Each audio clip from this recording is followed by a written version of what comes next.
Welcome to the Billionaire Lifestyle Podcast with your host, Emmett Muckles. Please visit iTunes, Stitcher, or emmettmuckles.com to listen to all the episodes for free.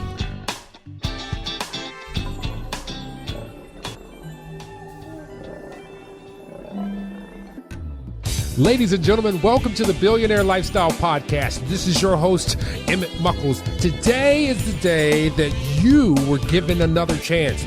Today is the day that you were open your eyes, that you were able to breathe air into your nose. Today was a day that even if you were in pain, you were able to move and recognize that you're alive.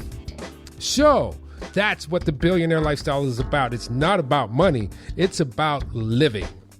Today, my guest is the founder and CEO of Interchanges, a strategic digital marketing agency. And his name is Chris Patterson. What up, Chris? Hey, Emmett. Thank you for having me on your show. It's an honor. I appreciate you.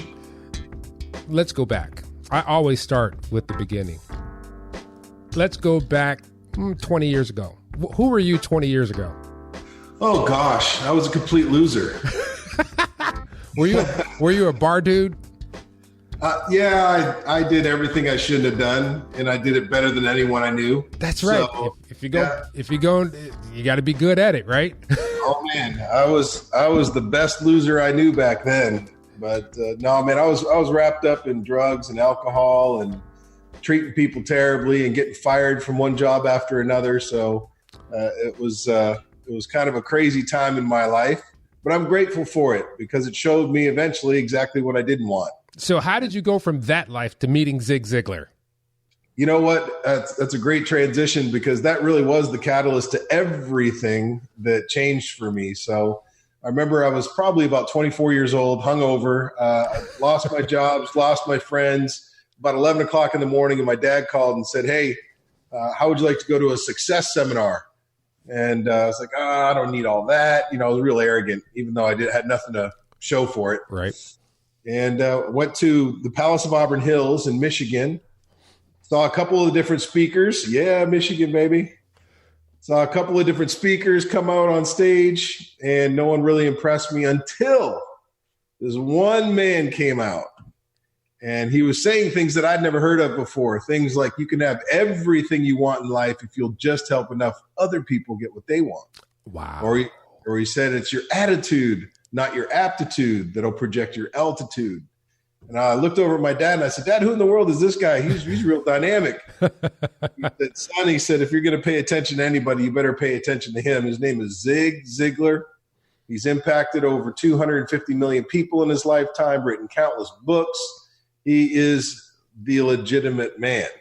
So how did you find your path after that? You know, you're motivated. You're like, wow, this is a paradigm shift for me. But how did you go from, living that young American guy lifestyle and just party all the time, seeing Zig Ziglar and saying, I need to do my own thing. So how did you start your company? Yeah, it was really Zig that changed everything for me. He didn't know, but I got all of his cassette tapes. You remember back in the day? Oh, yeah. I had a Nakamichi player. Yeah, I remember that. Yeah, of course, yeah. So I listened to all of his tapes. I started writing down my goals. I had some audacious ideas of things that I wanted to accomplish. I ended up moving to Florida. I was across the border from Michigan, but I moved over to Jacksonville, Florida. And you were in Windsor? I grew up in Windsor. I grew up on the east side of Detroit. We're neighbors. That's right. So we used to go to Detroit to party, and you guys used to come to Windsor to party. Yeah, because I could get drunk at 19. That's right. Yep. And that was part of my downfall right there. Yeah. But anyway, so you got down to Florida. Got picked up at a company called the Q Sports Club. Now, I started out just selling health club memberships, and within 1 year, I was promoted 4 times. Now, this was a huge shift from what I was doing, which was get a job, get fired, get a job, get fired. Right. But, because of Ziglar's influence, I really was able to do extremely well. And I got promoted 4 times in that 1 year. And then something really crazy happened to me, Emmett.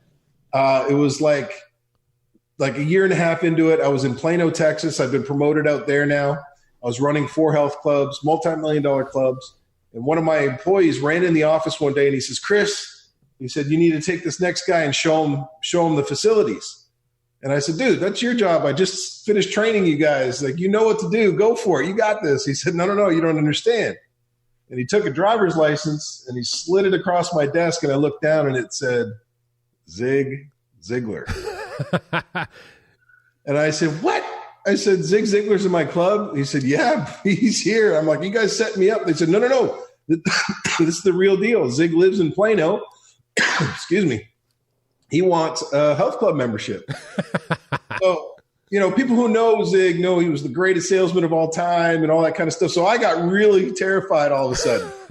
I'm like, man, I got to go sell Zig Ziglar something here, right? And so I kind of manned up. I'm like, all right, I'm just going to go do this. So I pretended like I didn't know him. I used all of his selling strategies, and we went through the whole process. And finally, we got into the closing room, and I said, Mr. Ziglar, I said, we've got a couple of different options. And I was going to use something called the alternative choice close, which is something he taught. Right. You can pay monthly at this fee, or you could pay in advance and get a 15% discount. Which would you prefer? And it was at that moment, he looked through his glasses like this at me. And he said, son, you know who I am, don't you? And then I turned into a Justin Bieber fan. Wow! Of course I know who you are, Mr. Ziglar. Oh, my gosh, you're my hero. You've changed my life. So he signed up with me. I sold the great Zig Ziglar. That's awesome. But even more impactful, I was after I sold him the membership, he said, Chris, I need some personal training. I said, I got an idea. I said, I'll tell you what. I said, I'll work on your physical health 3 days a week for free if you'll spend just 1 hour a week working on my mental health. And that's how I got the great Zig Ziglar to mentor me for 12 months every Sunday while I lived in Plano, Texas. And it was the most life-changing year of my life. And you just really honed in on what's the problem with this world. Because, and I said it at the beginning, and you reinforced it. I said, life is really not about money. It's about the experience. And you said, hey, I'm going to give you something, but in return, I just want your time. Mm-hmm. And people don't even know this word anymore. It's called barter. Sometimes barter is more beneficial to your life than you actually paying for something. It's because you're in interaction. But that's an awesome story, man. That is so awesome. So how did you come to this company? Let's talk a little bit about your company and how you got that started. Yeah. So ironically enough, I got recruited by America Online a couple years after that. AOL, You've Got Mail. You remember that too? Oh, yeah. Okay.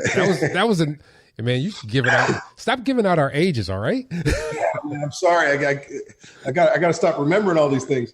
But no, I worked at AOL, and then pretty quickly after that, when I got there, I was on the executive team. We had like 9 million members, and by the time I left, we had 38 million. Wow. But I knew I wanted to stay in the internet. So it was 19 years ago I started my own agency, and I started out of my wife's dining room. The reason I say it was my wife's dining room is because she kept saying, you got to get the heck out of my dining room. Right. Yeah, eventually I did. But started the agency from there, and it was really tough. I mean, I was a young entrepreneur. I didn't know what I was doing, and I didn't have a lot of help. But, through sheer force and will and lots of mistakes, yeah, I was able to build it up. So here we are 19 years later. I'm very grateful. We've been able to generate $1.4 billion with a B, the Billionaire Podcast, baby, lifestyle. And so we generated $1.4 billion for my clients in that period of time. And I'm very happy to be able to say that I've kind of handed over the business now to my team. Yep. I usually check in for about an hour a week, usually on Fridays on a Zoom call like this. And I spend the rest of my time doing executive coaching, helping people just get to the next level of their business or their life. And that's where truly my passion lies. One thing that many of us have issues with, like I had an issue with this, is getting it perfect. I'm not going to release this until it's freaking perfect. Well, there's a little thing I just need to tweak a little bit more. And it seems you had some issues with that as well. How did you overcome that perfectionism? Well, I never got the memo that perfectionism was a bad thing. And it wasn't until it was starting to eat me up inside and cause me a lot of different problems. But it's true. I met with one of my other mentors. This is kind of a quick story just to share with you, but I went to Rhode Island, met with one of my mentors, very successful guy. He's the type, he's got a Rolls Royce and 2 Bentleys and Corvette, all the toys. And we left his house for lunch after a mentoring session. When we went out, I looked in the back of his convertible Bentley, and there was all these trees that were hanging over it. So he had all these branches and debris in the back seat. And I looked over him and I said, Alan, I said, how can you let this car, you got dirt and debris, look at all this stuff in the back of your car. And he stopped and he thought for a moment. And then he looked at me and he said, Chris, that's the difference between you and I. He said, I see the masterpiece. You see the dirt. Oh, he dropped a hot one on you, didn't he? He did. And then he followed it up and he says, you do realize success is a lot more important than perfection. And I went, whoa, kind of blew my head off. I was like, whoa, because I knew this was going to have ramifications to a lot of other things. So, I was trying to make perfect PowerPoints and perfect pitches and perfect this and perfect that. Everything had to be perfect. And it slowed me down. Yeah. It slowed me down. It weighed me down. So I adopted that. Success is more important than perfection, kind of as a lifestyle for me. And now when I'm 80% ready, I just go. I don't worry about things anymore because truly perfection is kind of a silly thing to chase after. Nothing wrong with excellence, nothing wrong with doing your best. But if you're double checking, triple checking every email that you send, it's going to drive you crazy. Yeah, it will. And, today's society is really promoting this perfection, this thing that is not true. I can't even, I feel for people who are under the age of 25. And the reason for that is they're comparing themselves to their peers, but their peers are photoshopped, auto-tuned. Everything looks perfect. When I was 25, I was struggling. I was looking in the couch for some change to get some bread. It's really not about what we see. And it really goes internal about each one of us, because each one of us comes here with a purpose. And it seems like your purpose now is coaching. And there's a lot of coaches out there. I interview at least maybe 50 a year. So what's the difference? What makes you stand out, or who's your perfect customer? I just love to help young people. You don't have to be, it's not young or old or anything like that. It's really just people that are at a certain level in life that want to get out of it. There's typically 4 different levels. There's people that are just surviving. And then there's people that get into a stability situation, eventually success, and then significance. So it doesn't really matter whether you're just trying to survive or whether you're a success. I really love to be able to speed up people's progress. So I'm a Ziglar certified coach. I've got a phone call from Tom Ziglar back in 2015, and Zig had passed away. Yeah. And he said, Chris, he said, we would be honored if you would consider carrying on Zig's legacy. So I went out to Plano, Texas again and got certified. Every year I go back for recertification, but I do a lot of training with them. Also, you asked, what makes me different? Man, it's my experience. I've done it all the wrong way. I've done it the right way, and everything in between. Right. And, being 25 years in business now, I've got a lot of experience that I can rest on to help people get to where they want to go. Awesome. Now, I'm going to ask you to close your eyes for this one. I'll do it. So you're sitting on your couch. Mm-hmm. You're chilling. One of those Florida storms have just gone past, and it's starting to heat back up. Kids are gone, wife's gone, you're just sitting in the house. Finally get a chance to chill out. And all of a sudden your doorbell rings. You open the door and there's this very familiar face. There's this hungover kid about 22 years old, and he's you. And he looks at you and goes, whoa, I did good. And he says, how can I get there faster? I know that kid. I know that kid very, very well. You know, I've got 5 different shifts that I kind of go through with people. The first one is to know thyself.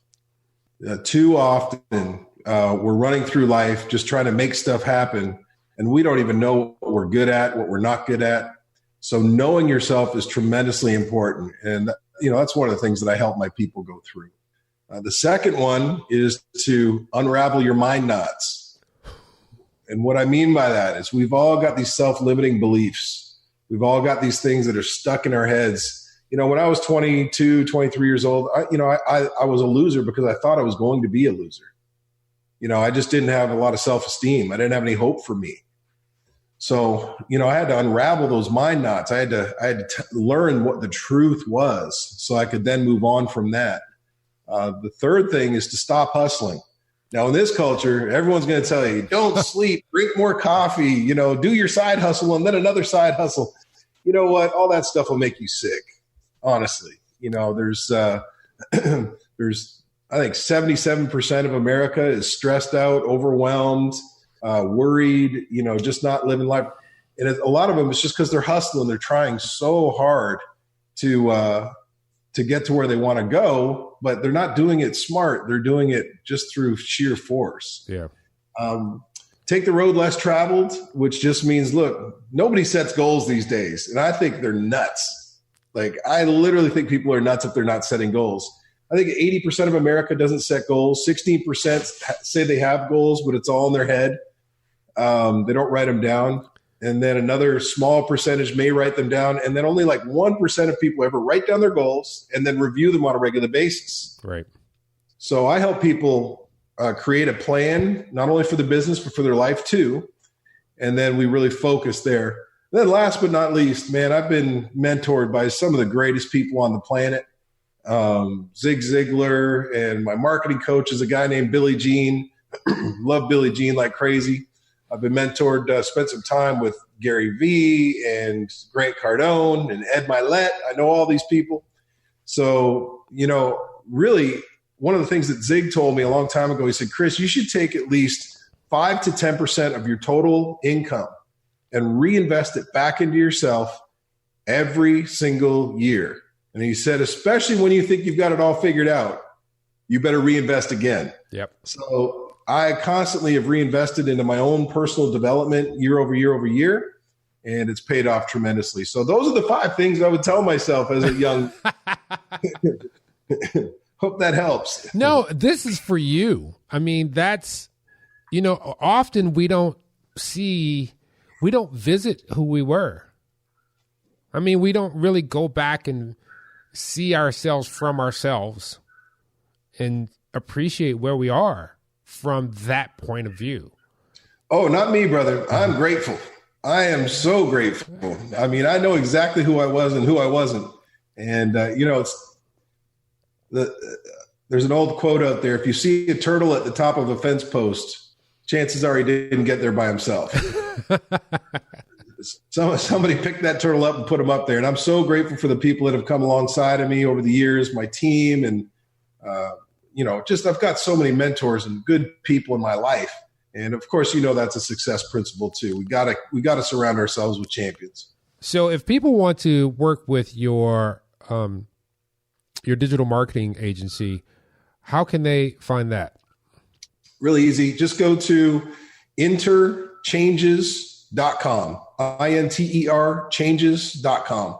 And when you go there, we've got a live chat service. You can type in what you're looking for or how you're trying to build your business, that type of thing. But that's the easiest way. Just go to interchanges.com. And if people want to connect with you, what are all the ways that they can find you? LinkedIn, Facebook, website, so forth and so on. Yeah, probably the easiest one. If you're interested, by the way, for your audience, you know, I really do appreciate you having me on here, Emmett. If anyone's interested, I can do maybe about 5 or 10 free coaching calls. Okay. So if you're interested in a free 30-minute coaching call, just go to livelargecoaching.com. And then anybody who does, I've also got this planner that changed my life. This is a leather-bound planner. Don't worry, I'm sending you one, Emmett. And these are about $50 online, but I'll be giving whoever joins for a free coaching call, I'll give you one of these too. Awesome. So livelargecoaching.com. All right. So you and I are going up to the 5th floor. No, we're going up to the 30th floor in a building in New York. We don't know each other from Adam, but we're the only two cats getting on the elevator. And I look at you, I'm going to have 2 questions. I'm going to size you up and say, how much is your deadlift? My deadlift these days isn't so good. I got to watch my back. My bench press is okay. All right. And the second question is, what do you do? What's your elevator speech? You know, I don't really have a prepared elevator speech, but just from my heart, I help. I'm a difference maker. I make a difference in people's lives. I help them get out of a funk. I help them get to where they're supposed to be in life. I see people's true potential, and I'm able to pull it out of them. It's a gift that I've been given, and I take it very seriously. I love to take people and I look at them like a piece of clay and then turn them into a masterpiece. And it's really not me. I'm just the flashlight. I just want to show them the right lane to go down. So one of my favorite sayings is, stick with me, kid, and we'll be eating steak and eggs by the morning. That's from an old Western movie. Awesome. I want to thank you so much for being on the Billionaire Lifestyle Podcast. Thank you so much. I appreciate you, Emmett. It's been a wonderful morning with you. Thank you. Ladies and gentlemen, this is how we conclude. You are a billionaire. Let me say it again. You are a billionaire, because so often when I talk to people and I say, hey, I'm the host of the Billionaire Lifestyle Podcast, would you like to be on? And they say, I'm not a billionaire. And I say, you just lied to me. And they look at me so strangely. And I say, I'm going to prove it to you. I'm going to prove it to you at your inception. Your dad had some DNA information. Your mom had some DNA information. The universe gave it the energy when those 2 pieces came together. They began to replicate. 30 days later, you were a billion cells. That wasn't even when you came into the world. Before, you were a billion cells. Still not convinced? Just look at this thing we call skin. It is an organ. It covers your entire body, and it is made of cells which constitute the self. In that are trillions of cells. So you're a billionaire a billion times over. Remember when you get out the shower to drop your towel, go to the mirror, wipe the fog off, because that is your God body. That is how you came to this planet, and you should love that. Because if you don't love it, no one else will. After you've taken in your body, seen how wonderful it is, because we can't really create those without this certain process. You can't make it in a lab. Get close to the mirror, look in your eye, because you'll notice it is like a nebulae in the sky. As above, so below. What you think it, when you write it down, when you manifest it into this dimension, you make it real. As above in the head comes out, so below in the world. And when you meet someone with a nebulae in their eye, just like that in the sky, treat them with love, honor, and respect. Till next time, peace.